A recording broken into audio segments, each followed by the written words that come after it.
Anupama serial के ऐसे ही सबसे तेज और सटीक डेली अपडेट देखने के लिए हमारे चैनल टेली जस्ट रिव्यू को अभी सब्सक्राइब करें। आज के एपिसोड की शुरुआत में प्रार्थना अंश से माफी मांगती है और कहती है कि उसके मायके वालों से गलती हो गई।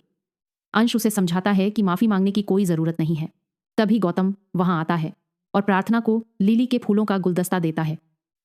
अंश अंश गुस्से में आकर गुलदस्ता फेंक देता है और कहता है कि प्रार्थना को लिली पसंद ही नहीं है। यह सुनकर गौतम पूरी तरह चौंक जाता है। ख्याति सबको आरती के लिए बुलाती है। अनुपमा मन ही मन भगवान से प्रार्थना करती है कि सब कुछ शांति से पूरा हो जाए। दूसरी तरफ जसप्रीत देखती है कि कुछ लोग कॉलोनी का नापजोक कर रहे हैं और बुलाडोजर की बात कर रहे हैं। वह तुरंत चौल के लोगों को इकट्ठा कर लेती है और सब मिलकर विरोध करने लगते हैं। इंस्पेक्शन ऑफिसर झूठ बोलकर कह देता है कि वह सिर्फ हरिओम चौल का निरीक्षण करने आए हैं। लोग राहत की सांस लेते हैं, लेकिन जाते जाते वे कह जाते हैं कि अब आगे बिल्डर देखेगा। इधर मोटी बा प्रार्थना को आरती करने के लिए कहती है। प्रार्थना अंश का साथ चाहती है और दोनों मिलकर आरती करते हैं। सब परिवार वाले आरती में शामिल होते हैं। प्रेम थाली संभालकर राही की मदद करता है और राही मान जाती है कि प्रेम ने सही किया। अनुपमा भी पूरे मन से आरती करती है। राजा और परी भी आरती करने आते हैं, लेकिन मोटी बा उन्हें रोकना चाहती है। पराग बीच में आकर मोटी बा को रोक देता है। मोटी बा सोचती है कि अनुपमा की वजह से सबका ध्यान भटक रहा है।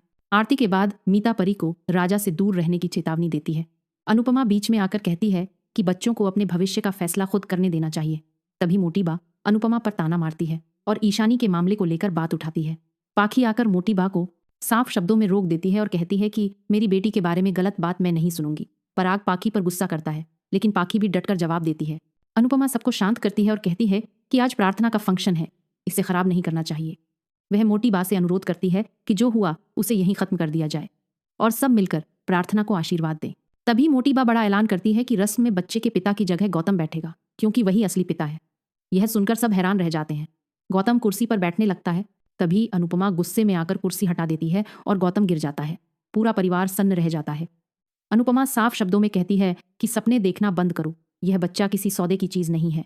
गौतम गुस्से में वहां से चला जाता है और कहता है कि अगर बच्चा मुझे नहीं मिला तो मैं छीन लूंगा। मोटी बा पराग से कहती है कि यह सब अनुपमा की वजह से हो रहा है और अनुपमा मुंबई से प्रार्थना को हमारे खिलाफ करने आई है। अनुपमा सबको ताली बजाने के लिए कहती है ताकि नेगेटिव एनर्जी दूर हो। सब ताली बजाते हैं। फिर अनुपमा और लीला गोद भराई का महत्व समझाती हैं और कहती हैं कि गोद भराई का मतलब है माँ की गोद हमेशा खुशियों से भरी रहे। राही रस्म शुरू करती है और कहती है कि बच्चे को डबल प्यार मिलेगा, क्योंकि उसका रिश्ता डबल है। राजा रस्म करता है। अनुपमा माँ होने का महत्व समझाती है और कहती है कि माँ की जिम्मेदारी कभी खत्म नहीं होती। माँ बनना सबसे बड़ा सौभाग्य भी है और सबसे बड़ी जिम्मेदारी भी। मोटी बा जब सोने के कंगन की बात करती है तो अनुपमा कहती है कि कुछ धागे सोने से ज्यादा कीमती होते हैं, जैसे कलावा, राखी और यज्ञोपवीत। सादगी ही असली दौलत होती है। पराग भी मान लेता है कि अनुपमा के पास सोना भले न हो, लेकिन ज्ञान के मोती बहुत हैं। अनुपमा प्रार्थना को धागा बांधती है और उसे माँ बनने का आशीर्वाद देती है। वह कृष्ण भगवान की कहानी सुनाकर माँ की शक्ति का महत्व समझाती है। सब अनुपमा की बातों से भावुक हो जाते हैं और तालियां बजाते हैं। एपिसोड के अंत में अनुपमा कहती है कि असली धमाल तो अब शुरू होगा। सबके चेहरे पर मुस्कान आ जाती है। अगले एपिसोड में देखने को मिलेगा कि गौतम प्रार्थना को कानूनी कागजात देता है और मोटी बा ऐलान करती है कि बच्चा कोठारी हाउस में ही रहेगा और बच्चे के नाम के आगे गौतम का नाम लगेगा। अनुपमा प्रार्थना को शाह हाउस ले जाने का फैसला करती है। पराग कहानी की बाद में देता है कि जो भी अनुपमा की टीम में जाएगा उसका कोठारी परिवार से रिश्ता खत्म हो जाएगा। ये सुनकर पूरा परिवार सन्न रह जाता है। आपको आज का एपिसोड कैसा लगा कमेंट में जरूर बताइए।